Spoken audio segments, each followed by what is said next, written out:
कल इसी टाइम मेरे पास एक कस्टमर आया और कहने लगा कि मेरे पास 4 कनाल की साइट चल रही है, तो क्या आप मटेरियल प्रोवाइड कर सकते हैं। तो मैंने पूछा आपको क्या चाहिए, तो कहने लगा मुझे भल चाहिए घास उगाने के लिए। मैंने बोला वो आज नहीं कल आएगी। तो कहने लगा नहीं, हमारी लाहौर में 5 से 6 साइडें चल रही है, बल्कि में भी चल रही है, वाल्टन में भी चल रही है, कैंट में भी चल रही है और करबाट वाली साइड पे भी चल रही है।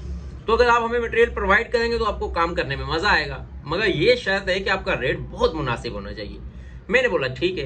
अच्छा, मैंने इधर उधर पता किया और पता चला कि हमें आज भल नहीं मिल सकती, कल मिलेगी। तो मैंने उसे बोला कल मिलेगी। कहने लगा मजा नहीं आया काम करने का। मैंने अभी तो काम स्टार्ट ही नहीं किया। मैं आपको ये स्टोरी इसलिए बता रहा हूँ कि आपको बताऊं कि कस्टमर कैसे बार्गेनिंग करके रेट कम करवाता है और फिर उसके बाद कैसे रफू चक्कर भी हो जाता है। और आपने कैसे बचना है कि किसी भी कस्टमर को अगर ऑर्डर पकड़ते हैं तो उसके फिर आप रेट भी कम देते हैं और फिर उससे पैसे कैसे कवर करने, सारी वीडियो बनाने का मकसद ये। मैंने बोला नहीं भल आज नहीं कल आएगी। कहने लगा फिर मजा ना आया, आप आज प्रोवाइड करो तो मैं आपको मानूं। मैं कुछ देर के बाद कहने लगा अच्छा चलें ठीक है, आपके पास व्हाइट बॉन्ड है। अच्छा मैं आपको बताऊं, ये बॉन्ड वो होता है जो टाइल के नीचे लगता है, जो बड़े घरों में, कोठियों में, फार्म हाउस में टाइल लगती है, उसके नीचे एक बॉन्ड लगता है जिसको सीमेंट टाइप का ही होता है, मगर वो कलर्स अलग अलग होते हैं। सीमेंट का तो 2 ही कलर है ना, एक ग्रे है और एक व्हाइट है, मगर वो टाइल बॉन्ड उसे व्हाइट कलर में चाहिए था। मैंने बोला ठीक है मिल जाएगा। उसने पूछा क्या रेट, मैंने बोला ये। कहने लगा ये तो सब देते हैं, आप हमें कम से कम क्या रेट देंगे, वहां पे तो बहुत ज्यादा टाइल बॉन्ड जाना है, शायद 1000 बैग से भी ज्यादा। तो मैंने बोला चलें ठीक है। मैंने उसको बहुत मुनासिब रेट दे दिया। मुझे कहने लगा मुझे 650 में मिल रहा है। मैंने उसे 700 रुपया रेट बताया। मैंने बोला 700 से कम हम नहीं दे सकते। कहने लगा नहीं मुझे 650 में फलां जगह से मिल रहा है। मैंने बोला आप ले ले कोई बात नहीं, मगर 650 से हम जो अच्छी क्वालिटी का है जिसमें कंप्लेन नहीं है हम नहीं दे सकते।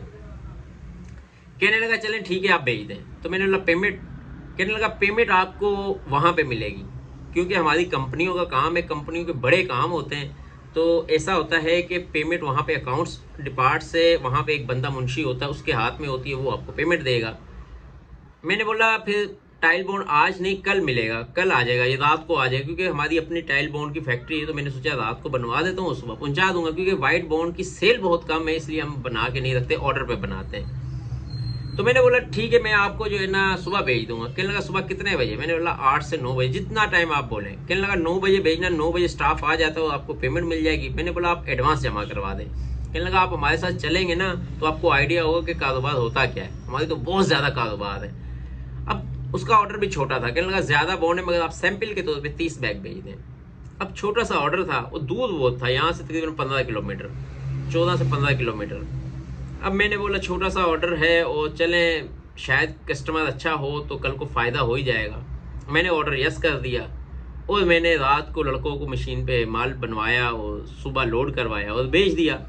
अब जब लड़का वहाँ लेके पहुंचा तो वहाँ पे कोई बंदा ही नहीं मौजूद। बंदा मौजूद था, वो कहता भाई हमारे पास तो पेमेंट ही नहीं है। मैं उसको फ़ोन किया, कहने लगा बस मैं आ रहा हूँ, 10-15 मिनट रुक जाओ।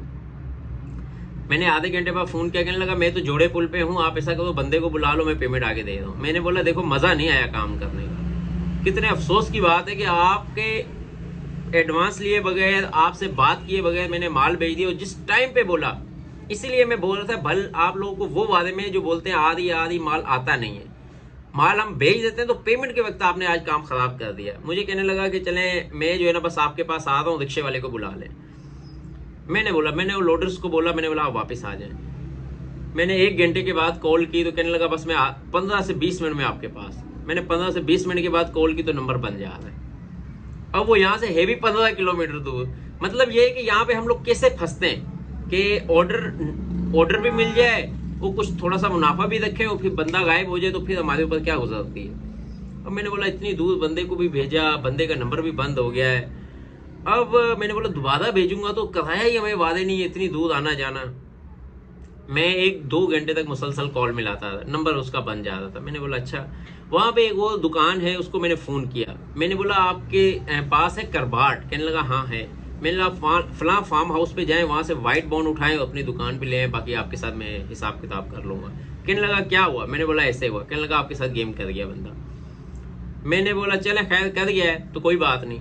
बहरहाल 1-1.5 घंटे के बाद उसी की कॉल आ गई। कहने लगा मैं जरा बेसमेंट में था, वहाँ पे सिग्नल नहीं आया था, मेरे ख्याल में आप कॉल कर रहे होंगे। मैंने बोला हाँ। मैंने बोला आपने 15 मिनट का बोल के अभी 2-3 घंटे हो गए। कहने लगा बस मैं 5-7 मिनट में आपके पास आ गया। खैर वो 15-20 मिनट के बाद आ गया।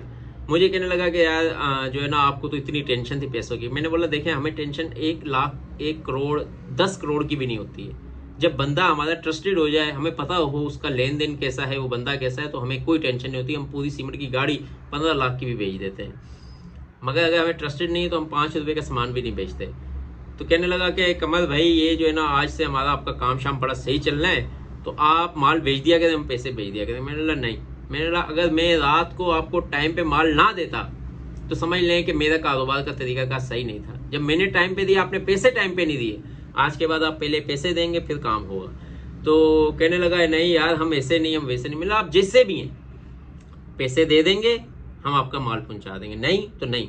पाकिस्तान में ये बहुत बड़ा मसला है। सब कहते हैं यार मैं तो यहाँ का वजीर आजम हूँ, मैं यहाँ का फलां चौधरी हूँ, मैं फलां ज़ात से हूँ या फलां हूँ।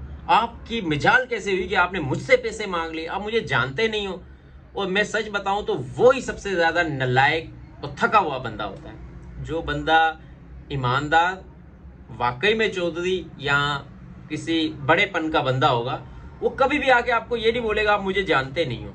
वो आपको पेमेंट्स देगा, बिल बनवाएगा, बोलेगा ये सामान वहां पे पहुंचा दे। ये अब आपकी नीयत के ऊपर है। पाकिस्तान में कारोबारी लोग भी ऐसा करते हैं, पैसे लेके फिर उनको पीछे पीछे फोन करवाते रहते हैं। मगर जो बड़ेपन का बंदा होगा ना, वो पेमेंट्स दे देगा, वो बोलेगा वहां माल पहुंचा दोगे, ना पहुंचाएगा फिर अपना बड़ापन दिखाएगा मैंने उसको कैसे काबू करना है। तो भाइयों पाकिस्तान में अगर आपने कारोबार करना है तो समझ ले कि अगर आपका 50 लाख से कारोबार स्टार्ट हुआ तो 50 लाख आपका मार्केट में रहेगा।